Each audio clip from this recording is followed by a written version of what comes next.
The following is a transcript of a conversation between one Alan Rickman and his psychiatrist Peter Borofsky at the St. Mary's Hospital.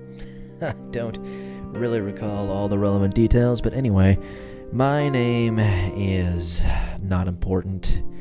I'm just simply a newsman.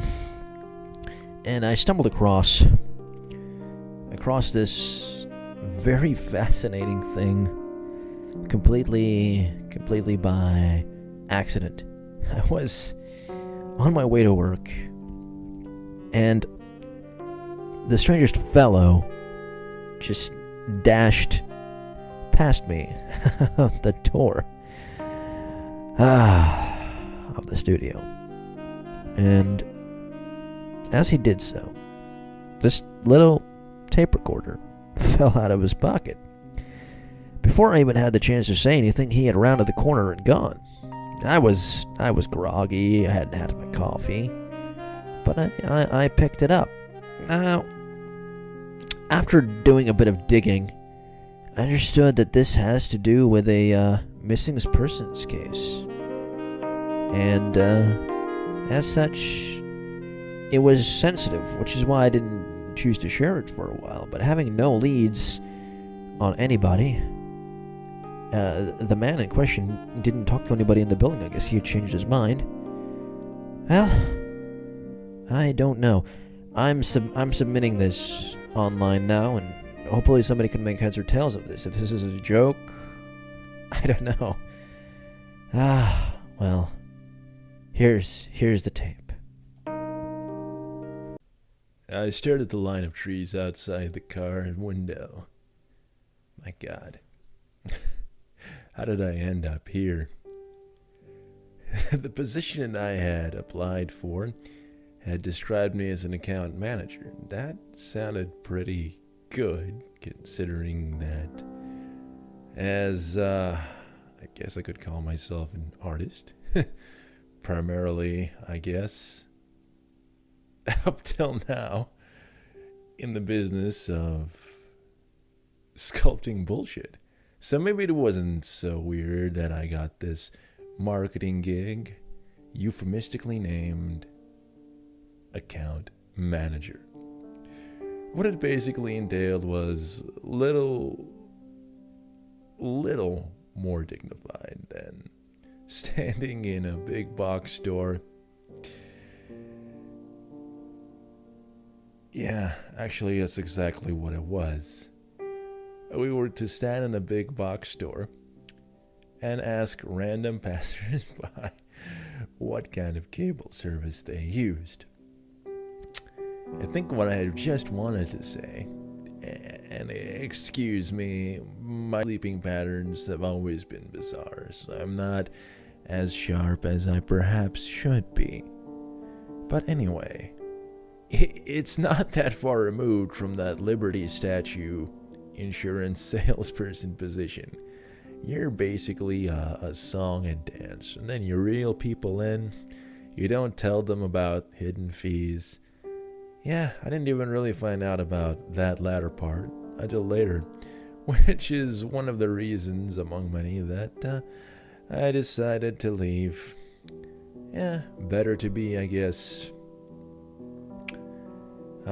depending somewhat on the mercy of others in a meager paycheck at an unfulfilling job, trying to break through as an artist than it is to, hawk cable. Yeah, these were all the thoughts going through my head as I was staring at that line of trees. And even though it was the middle of November, God, was it? I don't even remember. September, November, something like that. This was a year or two ago. I was just in a fuzz. This fellow had an accent. He was a Yankee, and it was just really funny to hear him talk about everything. And he made the point that there's way too many cars down here left on the side of the road. And indeed, as we were driving from our dank little office there, out to the next big box store. Some 30 miles away on our own expense. Oh, it's a tax write-off, right? Oh, none of these things were listed on the website when I applied. Anyway, even though we were heading out there, I believe in my car. Granted, the first couple of times I was in my car, but anyway, I'm digressing. Yeah, we had noticed like 6 or 7 abandoned cars. And I thought, do they really not have cars abandoned on the side of the road or something? Is my state really that poor? Well, yeah. So, eventually, this is the part of the story that you're probably going to find interesting. We saw an old Studebaker just sitting out there on the side of the road. And, yeah, we had to go and do the gig. We had to go and chill cable for 8 hours in uncomfortable wingtips in a brightly lit abomination, the name of which you can probably guess if you live in the United States. But on our drive back, of course, we were passing the same cars mostly, and we still saw that old Studebaker. And this time, we noticed that there was a sign in the window. And it was a very interesting sign. It said in a bright red 1950s font, Fractal. And I thought, wow, really? So, since I was the one driving much of the protestation of my trainer, I pulled over. He told me in no uncertain terms in his Yankee intonations that this was a case of fucking horse shit. I don't know if I did that voice right, but that's pretty much how he talked. Somewhere northern like. Okay. So we get out, we're inspecting this Frey car. And yeah, the doors are all open, and there are keys in the friggin' ignition. Now, this is where my friend got spooked. He's like, don't turn those keys. This is a trap. And I thought, yeah, fuck you. I guess I was more depressed than he was. Because, I mean, the guy was married. He only had, college debt and things to worry about.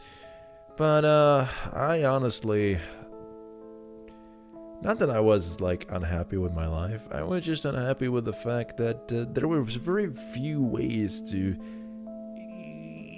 satisfactorily interface with people. They showed interest in the arts, but they never really collaborated well, and the stuff that I saw produced was just dreck conversations or drivel, and any litany of things that a 13-year-old would probably likewise list, but hey, who says growing up is important? Anyway, yeah, I turned the keys, and it roared to life. I'm like, let's drive this home. And my friend, let's just call him Frank, said, no fucking way, man. I gotta get some sleep. We don't know if we don't know what the deal with this thing is. And I said, don't worry about it. End of part 1.